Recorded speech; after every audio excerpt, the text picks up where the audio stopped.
Hello and welcome back everyone. जैसा कि last दो वीडियो में हम लोगों ने डिफरेंट नेटवर्क थ्रेड्स के बारे में स्टडी किया था, इन अ सेम सीक्वेंस आज हम लोग बात करने वाले हैं जो डिफरेंट काइंड ऑफ थ्रेड्स होते हैं उन सब से बचने के लिए जो नेटवर्क सिक्योरिटी टूल्स या फिर मैं कहूँ सॉफ्टवेयर्स एंड सर्विसेज जो हमें यूज करनी चाहिए जिससे आपके सिस्टम को सेफ़ रखा जा सके, किसी प्रकार का कोई जो है आपका एंटी वायरस या फिर मालवेयर्स आपके सिस्टम को हार्म ना कर सकें, कोई आपकी फ़ाइल करप्ट ना हो, आपके बूटस्ट्रैप जो है सही से वर्किंग हो।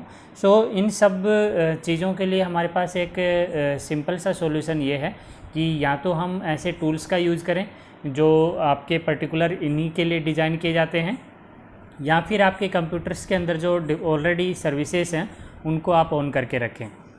सो बात करते हैं network security tools and services के बारे में। Since internet has emerge as a prime tools for sharing resource and accessing data, और ये सच है कि इंटरनेट एक बहुत बड़ा प्लेटफॉर्म है, किसी भी काइंड ऑफ रिसोर्स शेयर करें हम लोग या फिर कोई डेटा एक्सेस करें। So exponentially growing number of users are using it with both good and bad intentions. So हमारे पास जो इंटरनेट एक ऐसी फैसिलिटी अवेलेबल है उसका यूज हम ये नहीं कह सकते कि सभी एक अच्छे पर्पज़ के लिए यूज करते हैं, कुछ लोग फ्रॉड के लिए भी इसका यूज करते हैं। Now everyone accessing the internet needs to be aware for the security issue, और यही रीज़न है कि हम लोगों को सिक्योरिटी पर्पज़ से अवेयर रहना चाहिए। जो भी हमारे पास डिफरेंट टूल्स हैं उनकी नॉलेज हमें होना चाहिए, and to take protective measures to address the same. अगर ऐसी कोई समस्या हमारे साथ आती है तो हम उसको डील कर सकें। बात करते हैं सबसे पहले जो आपकी एक सर्विस आपके सिस्टम के साथ इनेबल्ड रहती है, दैट इज़ फायरवॉल। और फायरवॉल में मैं अगर बात करूं आपकी, तो फायरवॉल को आपको जनरली आपके सिस्टम में सेटिंग्स में जाके कंट्रोल पैनल में जाइए, वहां पे आपको फायरवॉल का ऑप्शन मिल जाएगा और फायरवॉल को ऑन करके रखना चाहिए, क्योंकि फायरवॉल क्या करता है, जितने भी पैकेट इंटरनेट से आपके सिस्टम के अंदर आते हैं उन सबको फ़िल्टर करने का काम करता है। अगर कोई मलिशियस फाइल होती है तो वो आपको जो है एक वार्निंग देता है, और ये एक अच्छा वे है आपके पैकेट्स को फ़िल्टर करने का।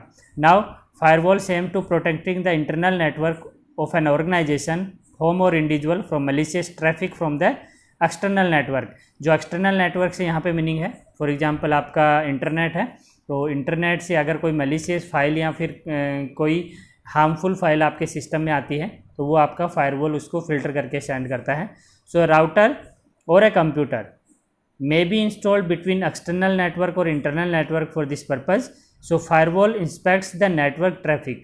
firewall का काम होता है कि वो नेटवर्क ट्रैफिक को इंस्पेक्ट करता है, चेक करता है, and allow only that data to pass through the network that does not violate the security constraint, और उसी डेटा को आपका आने देता है आपके सिस्टम पे जो सिक्योरिटी कंसर्न को फॉलो करते हैं, यानी कि जो भी सिक्योरिटी रूल्स हैं उनको वायलेट नहीं करते हैं, उनको नहीं तोड़ते हैं, सिर्फ ऐसे पैकेट्स को अलाउड करता है।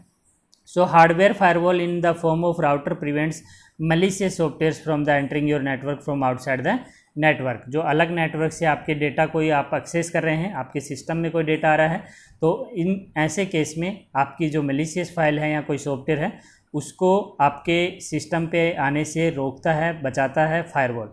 सो software firewall installed a personal computer prevent unauthorise access और malwares from gaining access to the personal computer. और जो इससे रिलेटेड आपका सॉफ्टवेयर होता है उसको अगर आप इंस्टॉल करके रखते हैं सिस्टम में तो वो आपका जो अनऑथराइज एक्सेस है उससे भी आपको बचाता है। एंड जो नेटवर्क फायरवॉल है may also encrypt incoming data by converting it to the non readable format. आपका जो फॉर्मेट होता है उसको कन्वर्ट करने का भी काम करता है, ताकि अगर उसको कोई हैक करे तो वो एक नॉन रीडेबल फॉर्मेट हो और वो मैसेज जो है समझ नहीं आए रिसीवर को। ओके जो अनऑथराइज रिसीवर है, राइट। एंटीवायरस की बात करता हूँ। एंटीवायरस बहुत सारे सॉफ्टवेयर्स के नाम आपने सुने होंगे। सो आपके पास जो अवेलेबल सॉफ्टवेयर एंटीवायरस सॉफ्टवेयर है उसका आपको यूज़ करना चाहिए, जैसे कैस्पर स्काई है, क्विक हिल है, अवीरा अवास्ट है। ऐसे बहुत सारे मार्केट के अंदर अवेलेबल एंटीवायरसेस हैं जो आपके सिस्टम को मलिशियस फाइल से, मालवेयर से बचाते हैं। That aims to protect your system against malicious or potential unwanted programs. It is responsible for detecting these malicious programs by searching of them. यानी कि एंटीवायरस का काम होता है कि वो आपके सिस्टम को चेक करता है, चेक करने के बाद उसमें अगर ऐसी कोई फाइल है जो अनसस्पिशियस है या फिर उसमें कोई ऐसा वायरस जैसे कोई फाइल है या बैच फाइल है तो उसको वो डिटेक्ट करके आपको सजेस्ट करता है आप उसको रिमूव करें। Okay, and removing to keep them system protective, और वहाँ ऑप्शन होता है एंटीवायरस में कि आप उस फाइल को रिमूव कर सकते हो सच दैट आपका सिस्टम जो आपका कंप्यूटर है वो आपका सेफ रहे, प्रोटेक्टेड रहे। एंड वन मोर थिंग कि अगर आपका कोई एंटीवायरस आप यूज़ करें तो उसको आप अपडेट भी रखिए, ऑटोमेटिक अपडेट ऑन कर लीजिए, जिससे क्या होता है अगर आपका कोई रिलेटेड नया अपडेट आता है तो आप उससे आपका सिस्टम जो है अपडेट रहेगा और नई काइंड ऑफ वायरसेस होंगे उनको भी डिटेक्ट करने में उससे हेल्प मिलती है। तो ये तरीका है आपका नेटवर्क से जो डिफरेंट थ्रेड्स होते हैं उनसे बचने का। फायरवॉल और एंटीवायरस के बाद एक अच्छा जो ऑप्शन आपके पास यहाँ पे अवेलेबल है जो आप कर सकते हैं वो है पासवर्ड मैनेजर। यानी कि आपको पासवर्ड पे बहुत ज़्यादा स्ट्रेस रहना चाहिए आपका कि वो एक स्ट्रॉन्ग पासवर्ड हो, बड़ा पासवर्ड हो, अनहैकेबल यानी कि कोई इजीली गेस ना कर सके, ऐसे पासवर्ड आपका ज़रूरत होती है। Password manager is a software application that help user to store organise password. आप इस टूल की हेल्प से एक अपने पासवर्ड्स को ऑर्गेनाइज कर सकते हो और एक हार्ड पासवर्ड क्रिएट कर सकते हो उसको। Password manager usually store password encrypted and requiring to create a master password, a single ideally very strong password which grants user to access the entire password database from top to bottom. तो यहाँ पे आपके पास option होता है कि आप जो है डिफरेंट काइंड ऑफ पासवर्ड जो है वो जनरेट करके यूज कर सकते हैं। Now protecting measures while accessing internet, यहाँ पे कुछ जो हमें ध्यान रखना चाहिए जब हम इंटरनेट यूज करते हैं, क्योंकि ज़्यादातर हमारे जो वायरसेस मैलिशियस फाइल्स जो आती हैं वो इंटरनेट की हेल्प से आती हैं। तो इंटरनेट को यूज करते टाइम हमें कुछ प्रिवेंशंस हमारे ज़रूरी हैं, यानी कि कुछ प्रोटेक्टिव मेजर्स हैं जो आपको फॉलो करने चाहिए जिससे आपका सिस्टम सेफ रह सके। उसमें सबसे पहला है never click on suspicious link specified on a web page. किसी वेब पेज पे कोई सस्पिशियस लिंक आपको लगता है ऐसा है तो आप उस पर क्लिक ना करें। Make sure that password are strong enough. आप जो पासवर्ड यूज करते हो किसी भी वेबसाइट पे, किसी भी सिस्टम पे, वो स्ट्रॉन्ग एनफ होना चाहिए। उसमें कैपिटल लेटर्स होने चाहिए, स्मॉल लेटर्स होने चाहिए, सिंबल्स होने चाहिए, ओके, नंबर्स होने चाहिए, इन सब का कॉम्बिनेशन होना चाहिए। एंड जो है इजीली दूसरा उसको गेस ना कर सके, जैसे आपका मोबाइल फ़ोन नंबर पासवर्ड ना दें, पापा का नाम या ऐसे डिटेल जो आपके फ्रेंड्स जानते हैं ऐसी डिटेल्स आपको पासवर्ड में यूज नहीं करनी चाहिए। Okay, and never disclose the personal information such as date of birth, home address, ये सब चीज़ें हमें डिस्क्लोज नहीं करना चाहिए।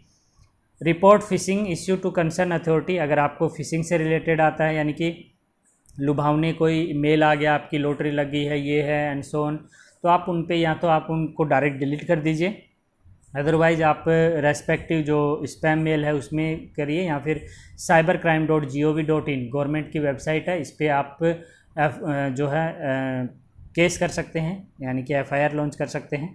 Security to the communication made over the internet can be indicated by the security of protocol being use.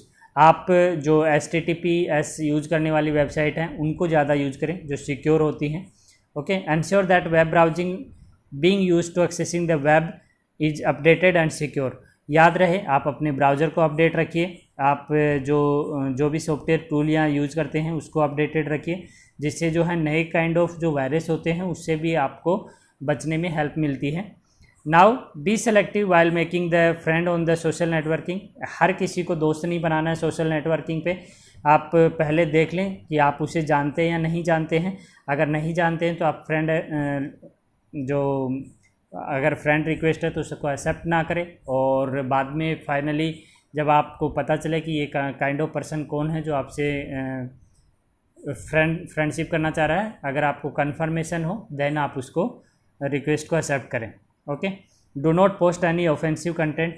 Social networking पे किसी भी तरीके का कोई ऑफेंसिव कंटेंट आपको नहीं डालना है, वो उससे आपको जो है जेल हो सकती है, क्राइम है वो, आपके अगेंस्ट जो है एक्शन लिया जा सकता है। Be aware before spreading any kind of rumour. कभी भी आपको रूमर नहीं फैलाना होता है ऑनलाइन, ये भी साइबर क्राइम है। If someone is harassing on threatening you, कोई आपको धमकाता है, हरास करता है, तो आप उसका स्नैपशॉट या जो भी प्रूफ आपके पास है उसको यूज़ करके आप उस पर्सन को ब्लॉक कर सकते हैं और उसकी जो है शिकायत कर सकते हैं साइबर क्राइम में। Use updated antivirus and firewalls, हमेशा जो भी टूल आप यूज़ करते हैं वो आपका प्रॉपर जो अपडेटेड होना चाहिए। अपडेटेड होने के साथ साथ उसमें आप ये ध्यान रखें कि आप उसको अगर यूज कर रहे हैं तो अगर एक्सपायर हो गया है तो उसको दोबारा रिन्यू ज़रूर करें। Okay, make sure that the website address is properly spelled. जो वेबसाइट आप यूज़ करते हो उसका देखिए, कई बार थोड़ा बहुत चेंज करके उसकी स्पेलिंग में कोई अदर वेबसाइट बना के भी आपके साथ फ्रॉड हो जाता है, तो उस चीज़ का आपको ध्यान रखना है।